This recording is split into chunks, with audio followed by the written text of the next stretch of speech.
Hi, my name is Shirley Gillett, and I'm with AMFM Canada, which has nothing to do with radio. It stands for the Alliance of Multicultural Agencies Against Forced Marriage in Canada, and we're funded through the Status of Women through Asian Court Community Services Association. So Farah's really given a great introduction about the background of forced marriage. So I'm not going to talk a lot about that, just to say that we need to be really proactive when we're talking about forced marriage. It happens in all patriarchal societies. It's part of my ancestral tradition, being English. It happens here in Canada in women born here. It happens to women who have come here from Eastern European countries, Asia, South America, Africa. And it happens in all religions and in non-religious families. We've identified 9 different types of forced marriage, most of which are here in Canada. My interest in this area came out of my own personal experiences as a survivor of sexual violence myself. When I was a teenager in a rural community, there was nowhere to turn, no one to help me. And so when one of my closest friends ended up facing this issue, I didn't know where to turn to help her. She not only had to be protected from the violent man who she was supposed to marry, she had to be protected from her father and her brother, who would beat up on her. She had her head held under water till she'd almost drowned. And we didn't have anywhere to go at that time, this was a long time ago, to get help specifically for her situation. I had to work out a plan with the hospital so that she could go in the hospital, and we had to create a whole safety plan ourselves, which unfortunately was breached. Thank God she left the hospital the day before they got in. And her family was Catholic. We ended up, she had to hide out in a rural nunnery to escape from the violence, which is what European women had to do in the medieval period to escape forced marriages, which is about how far we've come. I decided to do everything I could to educate myself on this issue, and in 2008 I attended this symposium that the South Asian Legal Clinic of Ontario organized, the International Symposium on Forced Marriage here in Toronto, where I met someone who's become my dear friend, Sandeep. If you have seen the Reader's Digest or the Toronto Star, she is the one survivor who is a very few who's been willing to put her face, her picture to the story. And another very good friend of mine, Azra Rashid, has created a documentary on forced marriage. And I'm going to have to get water, sorry. Here, Shirley. Okay.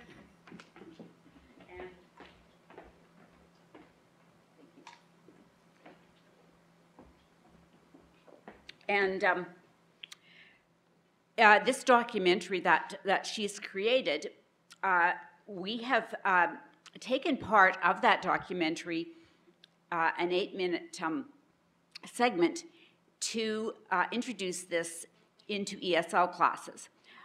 The reason that we decided to do ESL classes is not because the majority of victims or survivors are going to be found there. Both my friends were born and raised in the West, speaking English. But to get into the curriculum of the ESL classes is a first step toward getting it in the general curriculum, which is a little more difficult. So we started working with the Toronto District School Board, and we had a great representative, but of course she had to take all the ideas back to the school board, and I had a number of meetings with them. They were very concerned about introducing forced marriage into the curriculum. I was told that they were afraid that students would go home and tell their families that we were talking about this, and there would be a mass exodus from the ESL classes. And people would be told, no, don't attend this school. So we worked out a curriculum where forced marriage was worked in among another group of other subjects. Depression, suicide, parenting issues, addictions, gambling, and so it didn't stand out as a specific subject. And we had, this last spring, we had the first session of these classes, and the students were very enthusiastic. We specifically had a women's-only class so that the students might feel a little freer to discuss things. And I was really impressed by the students and their engagement in the subjects. And when we had the curriculum and classes evaluated about a month after it finished, the first thing the evaluator asked the students is, what is the most important thing that you learned in these classes? Every student.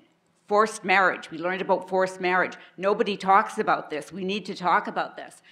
And further to that was issues like domestic violence and sexual assault were things that were happening, and they didn't feel that they had anywhere to turn or anyone to talk to about these issues.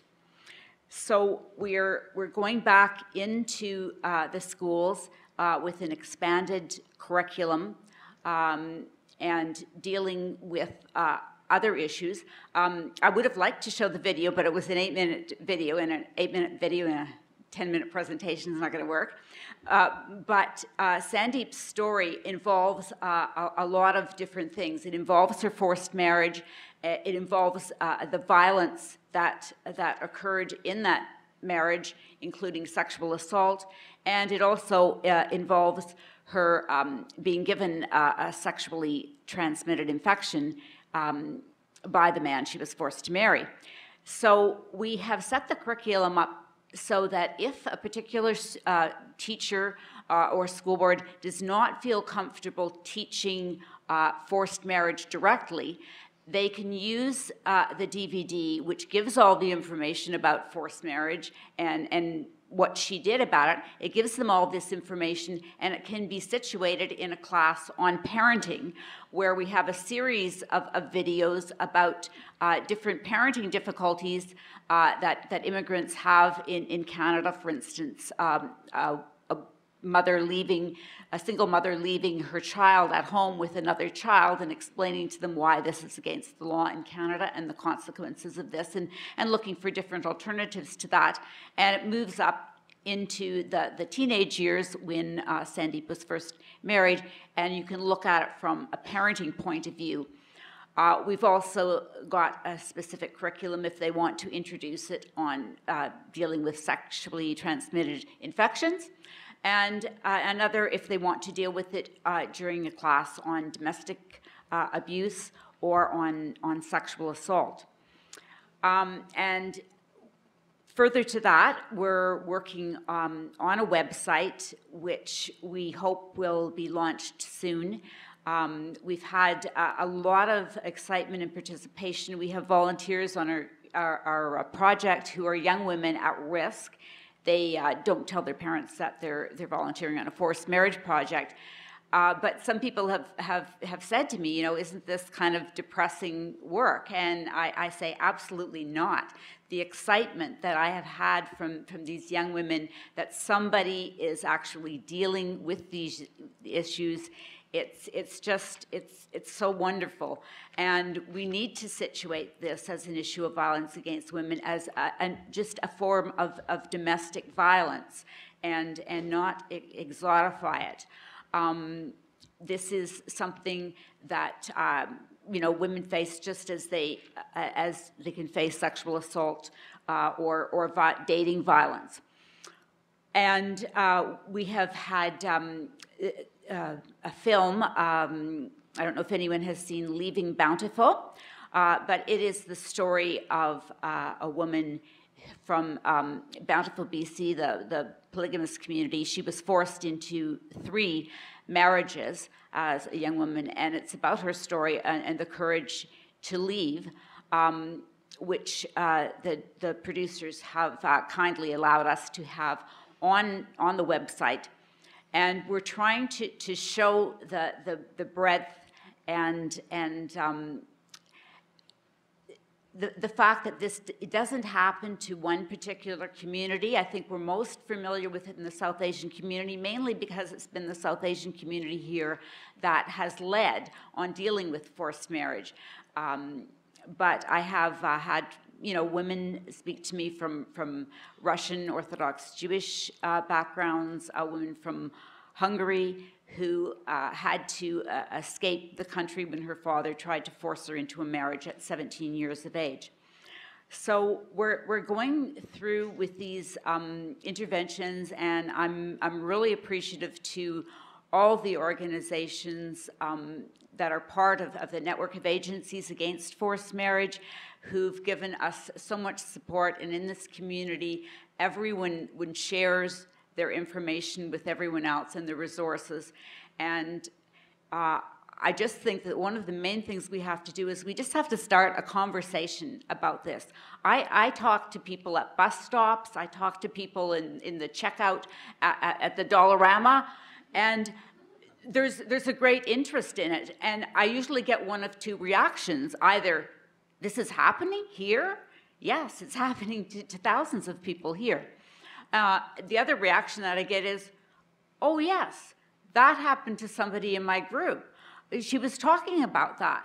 And if people talk about that, talk about the issue, and just recognizing to be very proactive in how you deal with it, because we do see the situations when people want to use it as a way to increase immigration phobia and fear and set up barriers between different groups, and we don't want to do this. We're all in this together, and I want to thank everyone for being here and for Carly to allowing me to speak. So thank you.